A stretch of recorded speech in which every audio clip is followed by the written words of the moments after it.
The topic today of lecture is imagery.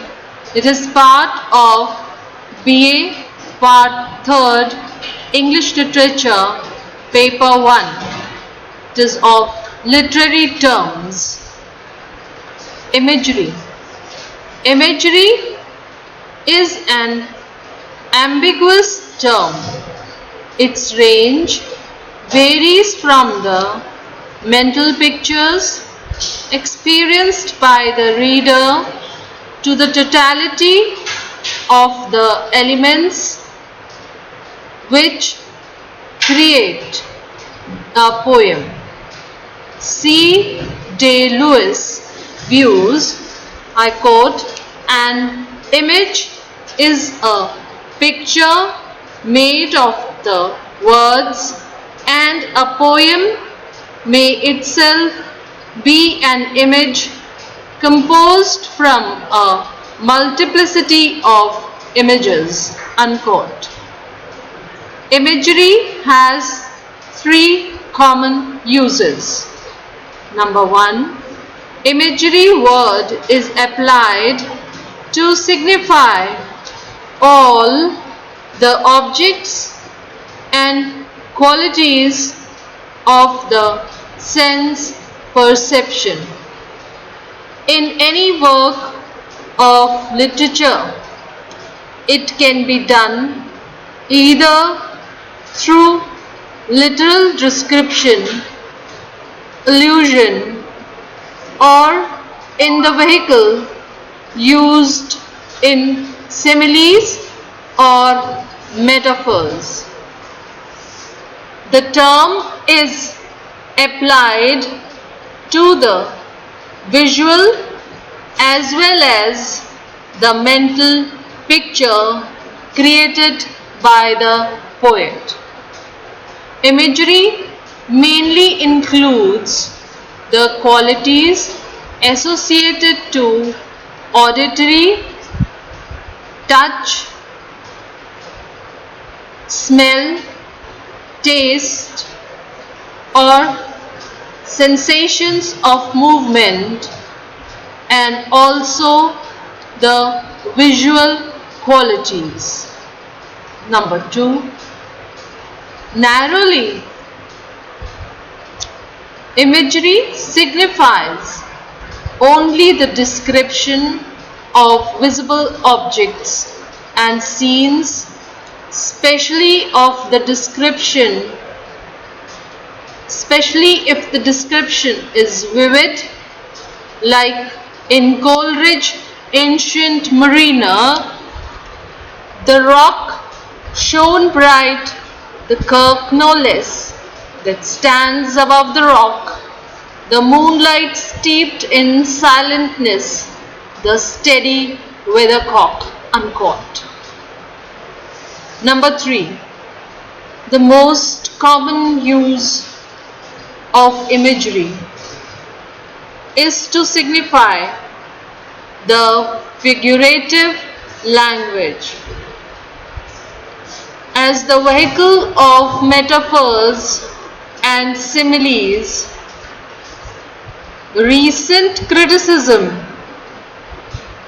regards it as the essential component in poetry which affects poetic meaning, structure, and effect. The second topic is paradox. Paradox is a statement which seems self-contradictory or absurd in the front but turns out to have a meaningful sense. Paradox was used by almost all the poets, but it is a central device in metaphysical poets, both religious and Secular. John Donne's poem Death Be Not Proud. Concluding lines is a paradox. One short sleep past, we awake eternally, and death shall be no more. Death, thou shalt die. Unquote. When a paradox involves two terms which in ordinary usage are contraries, it is called an oxymoron. For example, in Tennyson, O death in life, the days that are no more. Unquote.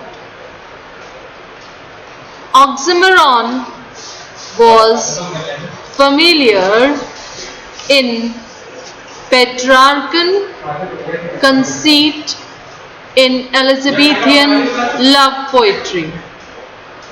Quote, pleasing pain, I burn and freeze, and also loving hate. Unquote.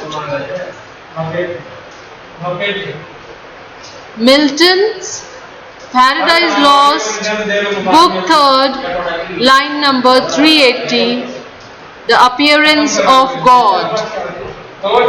Dark with excessive bright, thy skirts appear. Unquote. In New Criticism, the term has been used to encompass surprising deviations and commonplace opinions. Kenneth Brooks writes, quote, the language of poetry is the language of paradox, that is of contraries. Here we complete our paradox. Now the next is pun. Pun is a play on words that are either identical in sound, that is homonyms, or are similar in sound, though are different in or diverse in their meaning. Shakespeare used pun for serious and also for comic effect. In Romeo and Juliet, Part 3, Scene 1st, line number 101, when Mercutio was bleeding to death, he said, quote, ask for me tomorrow, and you shall find me a grave man. Unquote. John Donne, in Hymn to God the Father, puns on the own name and the verb. I quote Donne throughout the poem. The complex effect in James Joyce's Finnegan's Wake is sustained by the use of pun. Equivoque is also a type of pun. It is the use of single word or phrase which has two disparate meaning, and in the context it makes both the meanings relevant. I quote, "He checked his cash, cashed in his checks, and left his window. Who is next?" Unquote. Thank you.